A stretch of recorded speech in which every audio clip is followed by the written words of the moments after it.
이제 아침마다 저희가 이제 기도를 하고 있어야 되는데, 왜 아침마다 이 기도를 하냐, 라고 했을 때, 이제 하루를 내가 살아갈 힘이 없기 때문에, 이제 신과 연결돼야 되는 거거든요. 우리 안에 성령님과.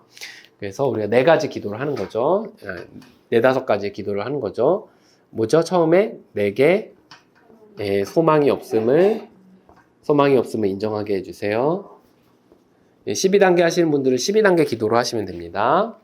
아침에 눈 뜨면 하는 거예요. 눈 뜨면. 되셨을까요? 이게 이제 무슨 말이냐면, 우리가 그 육체적인 질병, 정신적 질병이 있는데, 우리가 한 번 시작하면 멈추지 못해서 완전히 끊어야 돼요.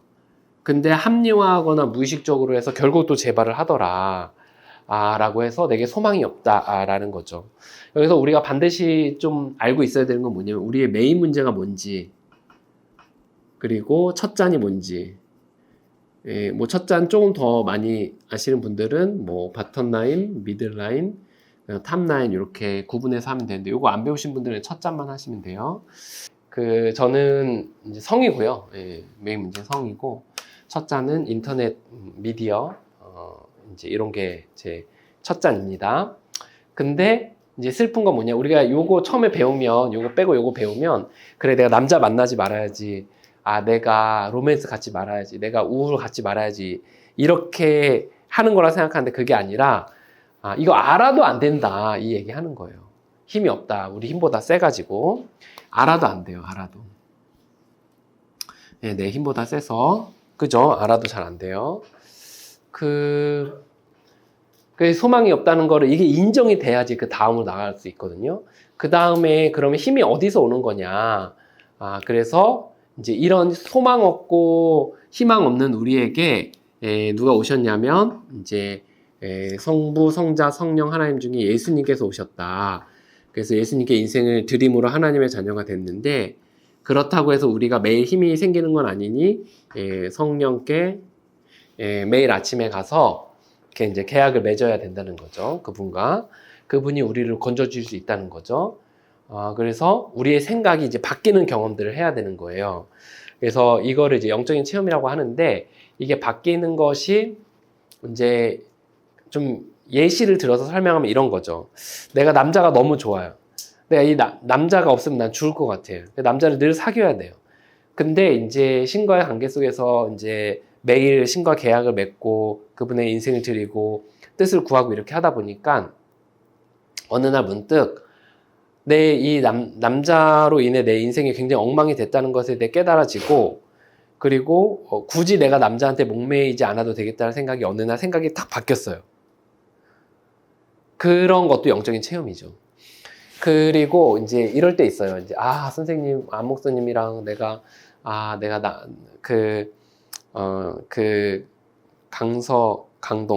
강서구 쪽은 내가 가지도 않겠다, 이렇게 막 생각을 했어요. 그런데 막 가려고 막 가고 싶은 마음이 막 드는 거예요. 그때 또 신과의 관계를 이렇게 하면 생각이 바뀌는 거예요. 그래, 굳이 뭐 내가 그럴 필요 없지, 바쁜 일도 많은데, 생각이 바뀌는 경험들을 하거든요. 또 갈망이 줄어들고, 이제 이런 게 바로 이제 영적인 체험이거든요. 이게 이제 있어야 우리가 변화될 수 있는데, 이제 이런 것들을 우리가 어떻게 할 수 있냐면, 신과 관계할 수 있는 거죠. 근데 믿어지지가 않아요.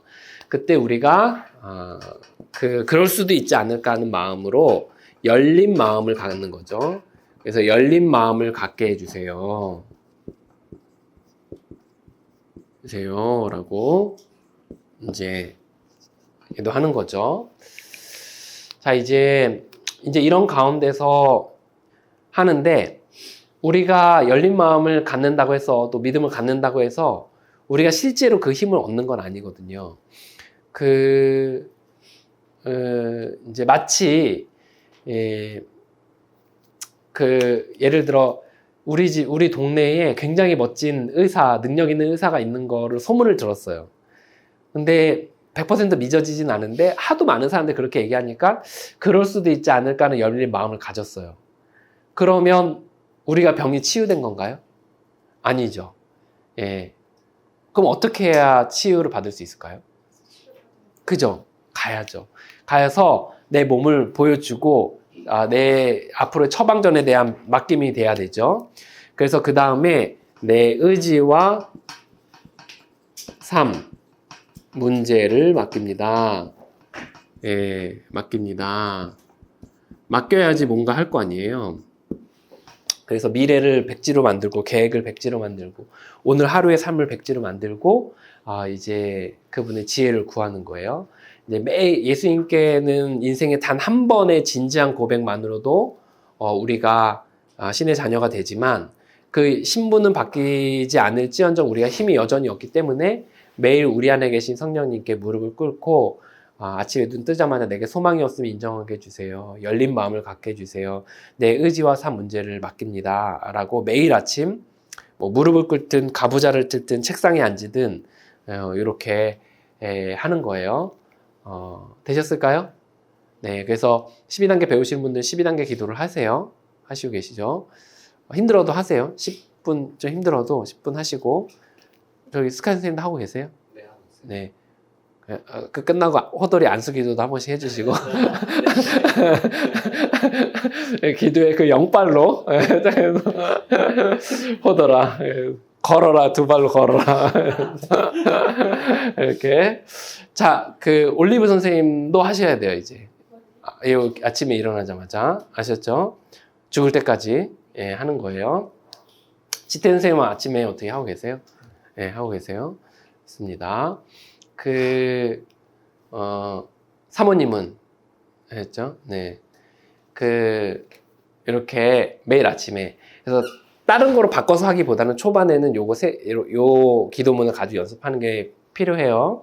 자, 이제 요렇게 해서 이제 맡기는 건데, 이제 맡긴다는 게 뭐냐면, 내가 이제 신하로 있는데, 종으로 있는데, 왕이 있어요.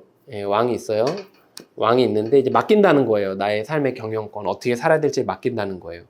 그런데 그 왕의 지시들이 이렇게 오고 어떻게 살아야 될지가 생각이 들고 또 이 생각이 돌아가는 문제도 이렇게 해서 술도 안 마시게 되고 이렇게 돼야 되는데 자꾸 뭔가 좀 흐릿흐릿하고 어떻게 살아야 될지도 모르겠고 판단도 잘 모르고 막 선택장애도 오고 막 이렇게 되는 거죠.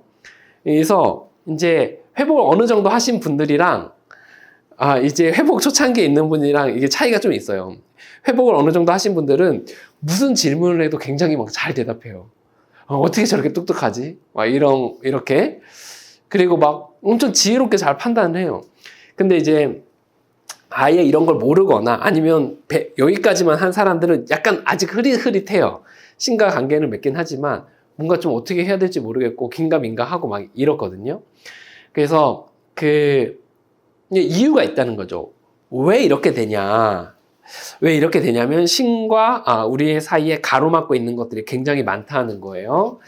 그래서 가로막고 있는 것들 우리가 대략 큰 굵직한 것을 우리가 원한, 그 다음 두려움, 죄책감을 봤어요. 물론 이것만 있는 건 아닌데 이제 더 많은 것들이 있겠지만 이제 병적인 것들 이런 것들이 있다는 거죠. 그래서 이것들을 좀 마음을 좀 이렇게 살피는 시간들을 가졌어요. 그래서 어떻게 살폈냐면 이제 본능을 살피고 성격적 결함을 살폈어요. 결함. 그래서 우리가 이거 쓰는 시간들을 다 가졌죠. 이제 12단계 배우시는 분들은 4단계에서 배우실 거예요. 이제 그래서 요것도 이제 아침에 기도를 하는 거예요. 자, 왜 그런지 보게 해주세요. 내 마음에 불편한 원한, 두려움, 죄책감이 없는지 살피고 그 외에 불편한 마음들이 없는지 보고 왜 그런지를 보는 거죠. 나의 오늘 예를 들어 내가 예배에 가는데 너무 막 가기 싫은 두려운 마음이 있어요. 내가 왜 이렇게 두려운 마음이 들까? 내가 육체적인 그런 귀찮음 때문에 그렇구나. 그래서 가는 것에 대한 두려운 마음이 있고 갈 수밖에 없는 상황에 대한 분노가 있고 이런 것들 이제 살펴보는 거죠. 그리고 그것도 이제 하나님께 맡기는 거예요. 자, 이제 이걸 왜 그런지 보게 해달라고 이제 기도하고 검토하는 시간들을 갖는 거죠. 자, 이제 5번째로 우리가 이제 하는 건 뭐냐면 이제 이러면 패턴들이 보인다는 거예요. 패턴들이. 그죠? 내가 이런 상황에서 이런 상황, 사건, 사람, 사건, 상황에서 이런 본능이 뛰어서 이런 성격적 결함이 있구나. 이런 패턴들이 1, 2, 3 이런 게 보이는 거예요. 그래서 이제 선생님들이 예를 들어 남편 아내, 자녀를 보면 패턴이 있죠. 그죠? 패턴이. 아, 우리 남편은 집에 오면 꼭 옷을 그 책상 위에다가, 소파 위에다 그냥 올려두고, 그 다음에, 그리고 먼저 소파에서 잠깐 누웠다가, 그 다음에 냉장고에 가가지고 먹을 거 없나 뒤지고, 그 다음에 먹고 치우지 않고 온다. 만약 예를 들어 이런 게 패턴이 있다면 늘 그렇게 하잖아요. 그런 패턴들을 한번 살펴보는 거예요. 그래서 우리가 굳어버린 인격을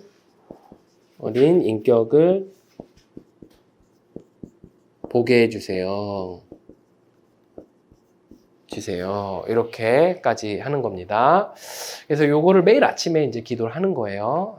특히 이제 교회만 다니시는 분들은 요거를 딱 애우셔서 하시는데, 그냥 앵무새처럼 하는 게 아니라 3단계까지는 계약의 단계니까 그렇게 성령과 관계를 맺고, 네 번째에서 내 마음을 살피셔서 내 마음에 불편한 부분들이 있지 않은지, 원한, 두려움, 죄책감 그 외에 불편한 부분들이 있지 않은지, 그래서 본능도 보시고 성격적 결함도 보시고, 그리고 거기에 어떤 패턴들이 있는지를 이렇게 보시면 됩니다. 되셨을까요? 자, 이제 오늘은 그 죄책감에 대한 부분들을 좀 살펴보려고 하거든요.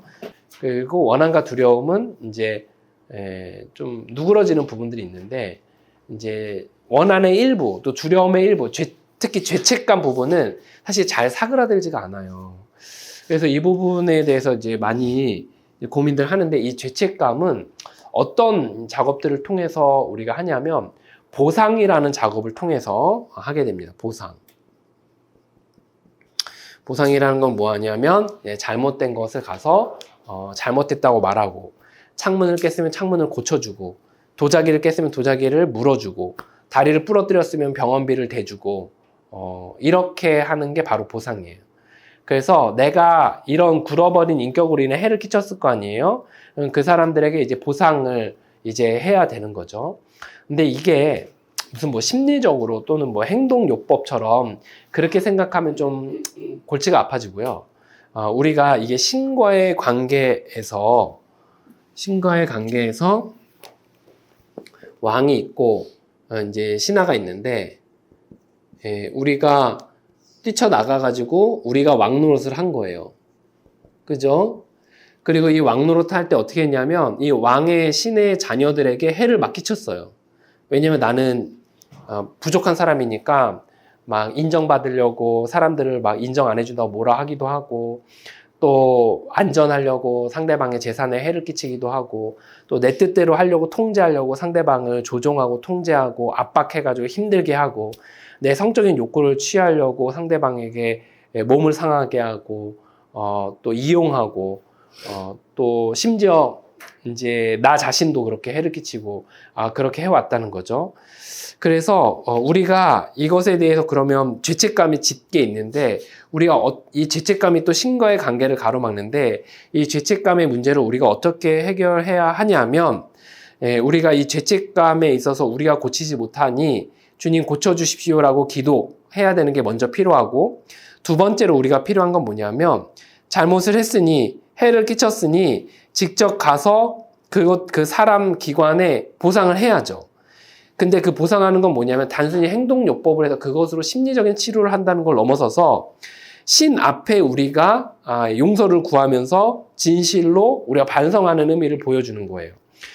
세상에 있는 많은 사람들은 신의 창조물이고 신의 소유잖아요.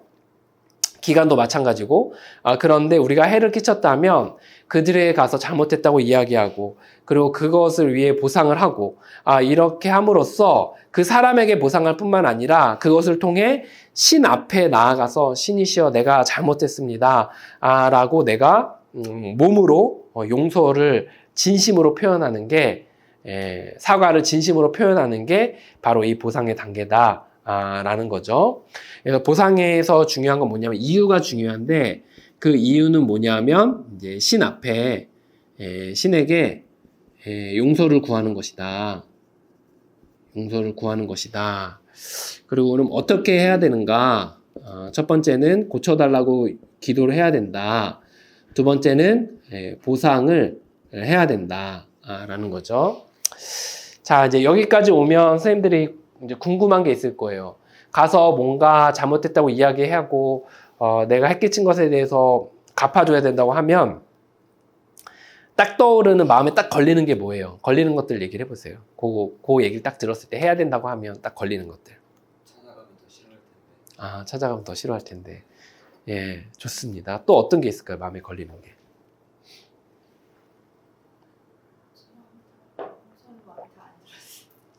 맞아요. 자, 보세요. 첫 번째, 찾아가면 힘들어할 텐데. 찾아가면 또 두 번째는 마음이 충분히 생기지 않았는데. 그 말씀이시죠? 네. 마음이 생기지 않았는데. 또 어떤 게 있을까요? 찾아가서 보상을 해야 된다 그러면 어떤 어려움들이, 그랬을 때 어려움들이 뭐가 있을까요? 또. 어딘지 모르는데. 네? 어딘지 모르는데. 아, 어디 있는지 몰라요. 맞아요. 어디 있는지 몰라요. 또. 과연 용서를 해줄 것인가? 아, 용서, 그죠? 용서해 줄 것인가? 또. 뭐가 있을까요? 요 정도가 나올까요? 또 이런 경우도 있어요. 죽은 경우도 있어요, 상대방이. 예. 죽은 경우도 있어요.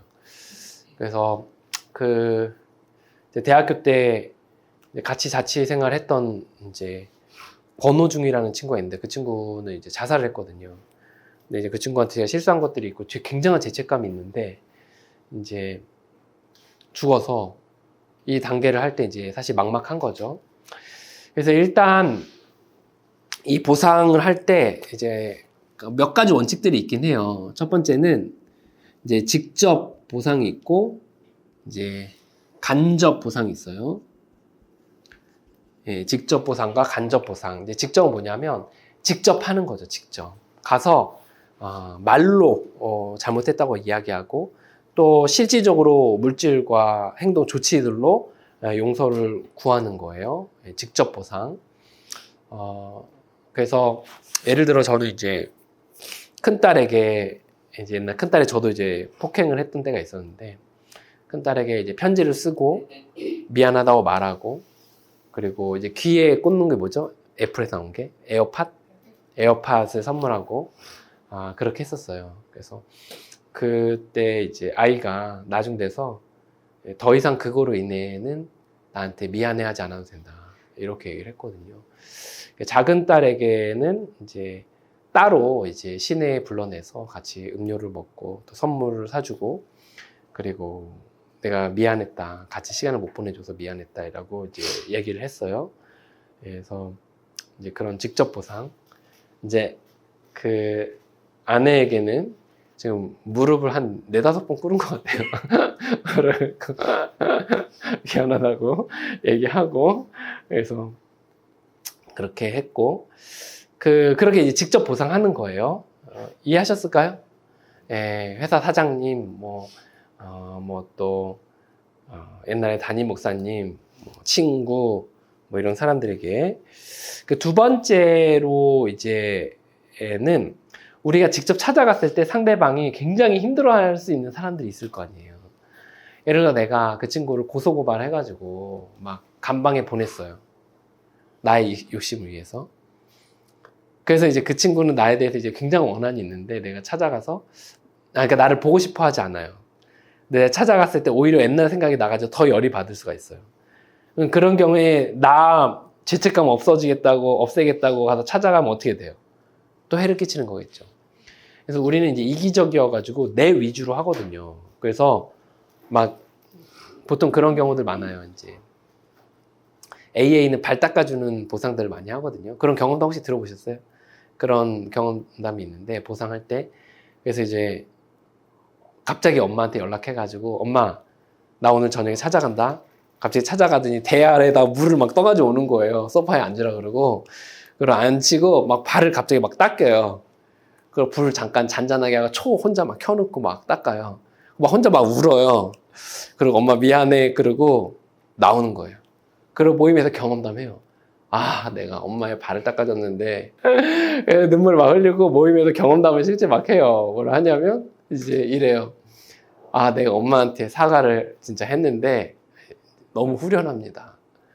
근데 엄마 입장에서 생각을 해봐요. 지금 엄마 지금 저녁에 아빠 밥 차려주고 바빠 죽겠는데 갑자기 온다고 해가지고 하려고 하는데 앉으라 그래가지고 앉았어요. 근데 갑자기 발을 닦으면서 막 우네요. 그리고 막 울먹울먹거려가지고 무슨 얘기인지 잘 안 들려요. 그러더니 갑자기 미안하다 그러더니 갑자기 나가는 거예요. 황당한 거죠, 사실.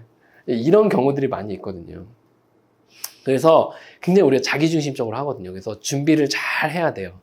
그리고 기도하고 때도 잘 보고 이렇게 해야 돼요. 그 다음에 이제 직접 찾아가면 또 불편한 사람도 있잖아요. 저도 이제 직접 찾아가면 불편해하는 사람들이 저도 있어요. 예, 근데 이제 그런 사람들에 있어서 우리가 어떻게 해야 되냐면 직접 찾아가거나 찾아가면 불편한 사람이 있고 이제 이런 사람들 이제 상대방이 나에게 불편한 사람들, 어디 있는지 모르거나 죽은 사람들, 이런 사람들이 있거든요. 이제 이런 사람들에게 우리가 어떻게 해야 되는가라고 했을 때, 이런 사람들 직접 찾아가면 사실 오히려 해를 끼치죠. 그래서 간접 보상을 해야 돼요. 간접 보상. 이건 뭐냐면, 제일 중요한 건 같은 실수를 안 하는 거예요. 내 삶의 자리에서. 그게 제일 중요하고요. 또 하나 우리가 필요한 거는, 같은 실수 안 할 뿐만 아니라, 이제 내 삶의 자리에서 그 사람이 직접 못하지만 간접적으로 이 신의 세상에서 내가 할 수 있는 건 뭘까 생각을 해보면 이제 이런 게 있겠죠. 뭐 예를 들어서 이제 내가 예를 들어 이제 성추행, 성폭행을 했다고 쳐요. 그러면 그분을 찾아가기도 어렵고 누군지도 모르니까 내 삶에서 그런 피해를 당한 사람들의 뭐 단체에 기부를 한다던가 아니면 뭐 봉사활동을 한다던가 이렇게 할 수 있겠죠. 아니면 내가 이제 그 사람이 이제 어디 있는지 몰라요. 모른다면 불특정 다수일 수 있잖아요. 모른다면 예를 들어 내가 동사무소 주민센터에 가서 막 깽판을 치고 난리를 폈는데 그 직원이 다른 데 가가지고 어디 갔는지 몰라요. 그러면 이제 주민센터에 있는 사람들에게 예의를 갖추고 정중하게 대하고 가끔 명절에 선물도 드리고 이렇게 선물 안 받죠. 선물은 예의를 갖추고 친절하게 대하는 그런 방식으로 우리가 간접적으로 할 수 있다는 거예요. 여기 되셨을까요? 이 보상을 할 때 가장 중요한 것 중에 하나 뭐냐면 충분히 준비됐을 때 하는 게 중요해요. 그래서 내 마음을 준비되게 해주십시오. 이렇게 하는 게 되게 중요하거든요. 왜냐하면 준비 안 된 상태에서 가가지고 대판 싸우고 오는 경우가 상당히 많습니다.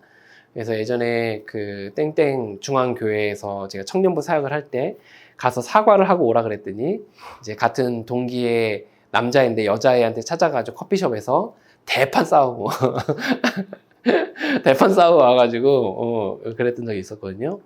그래서 이제 이렇게 그 보상의 단계를 해야 된다. 그래서 이 보상을 통해 죄책감에 대한 부분들을 신과의 관계에서 우리가 바로잡아 가게 되는데 이런 것을 기도로 아침마다 우리가 준비를 하는 거거든요. 그래서 미안한 마음을 갖게 해주세요. 이렇게 하는 거예요. 을 갖게 해주세요. 라고 이제 기도를 하는 거죠. 그렇게 매일 기도하면서 그 사람들의 이름을 부르면서 기도할 때 내 마음에 미안한 마음이 생기고 실제 보상할 기회가 될 때 보상을 하는 겁니다. 이제 아침마다 이렇게 6가지를 기도하는 거예요. 되셨을까요? 자, 이제 여기에 대해서도 이제 목록을 쓰는 방법이 있는데 목록을 쓰는 방법을 알려드릴게요. 이제 죄책감을 할 때 그 앞에서 했던 거랑 좀 다시 해야 돼요. 그 과거에는 죄책감이 들면 그거에 대해서 결과적으로 어떤 본능이 뛰고 어떤 성격적 결함이 나오는가 이렇게 하는데 요번에는 이제 선생님들이 이제 죄책감 목록을 다시 보시면서 이제 이렇게 칸을 만드시는 거예요. 이제 이렇게 만드는데 사람 이름, 본능, 이유, 이제 사람 이름, 본능, 성격적 결함, 그 다음에 한 거. 이렇게, 자, 이제 이렇게 하는 거거든요. 여기다가 사람, 기관 쓰시고요. 그 다음에 여기다가 본능, 성격적 결함, 그 다음 한 거, 해를 끼친 거, 친 내용. 그 다음에 보상할 말과 행동. 이렇게 하시면 좋겠어요. 이해하셨나요? 자, 그래서 이제 예를 들어 쭉 쓰시는 거예요. 내가 죄책감을 갖고 있는 사람 있잖아요. 예를 들어 아버지 하면 내 아버지에 대해서 이제 해를 끼쳤을 거 아니에요. 그 해를 어떤 본능으로 인해 어떤 성격적 결함으로 인해서 해를 끼쳤는지를 쓰는 거예요. 예를 들어서 내가 아버지에 대해서 인정받고 싶었어요. 그래서 내가 분노가 났어요. 그래서 제가 때렸습니다. 예를 들어. 그러면 내가 어떻게 말과 행동을 할 것이냐. 말로는 한번 직접 써보는 거예요. 아버지 죄송합니다. 짧게. 그 다음에 그 행동은 찾아가서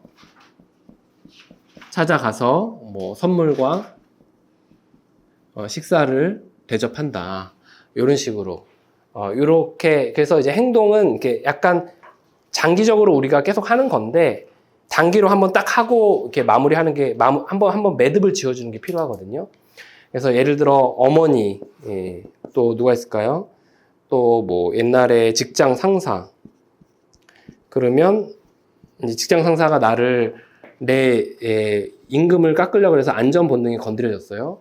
그래서 내가 너무 두려웠어요. 그래서 거짓말 해가지고 상사가 잘렸어요. 그래서 거짓말해서 잘렸다.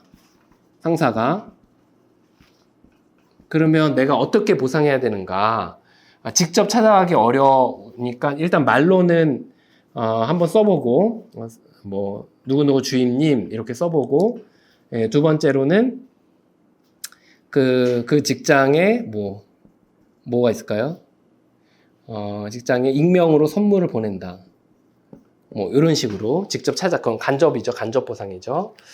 또 이런 것으로 해가지고 이거를 쭉 써가지고 이제 오시는 거예요. 이렇게까지가 이제 과제거든요. 이해하셨을까요? 그래서 이 목록표를 계속 가지고 다니면서 미안한 마음, 그러니까 마음이 들지 않을 수도 있어요. 그래도 미안한 마음을 갖게 해주세요라고 기도하고, 그리고 이제 그 때가 왔을 때 직접 보상을 하는 거예요. 그리고 이제 주의할 점은 가족들은 좀 뒤로 빼는 게 맞아요. 나중에. 왜 그러냐면 가족들에게는 재발을 많이 하거든요. 미안하다 그러고 또 분노 내고 또 미안하다 그러고 또 막 이렇게 해를 끼치는 경우들이 많아요. 그래서 가족들이 편하니까 제일 먼저 하려고 하는 경향들이 있는데 가족들은 좀 나중에 빼는 게 저희 경험상 좀 도움이 되더라고요. 이렇게까지 하도록 하겠습니다. 괜찮을까요? 네, 됐습니다. 이렇게까지 오늘 강의를 하고요. 그 다음에 이 시간에 좀 쓰는 시간들을 좀 가질 건데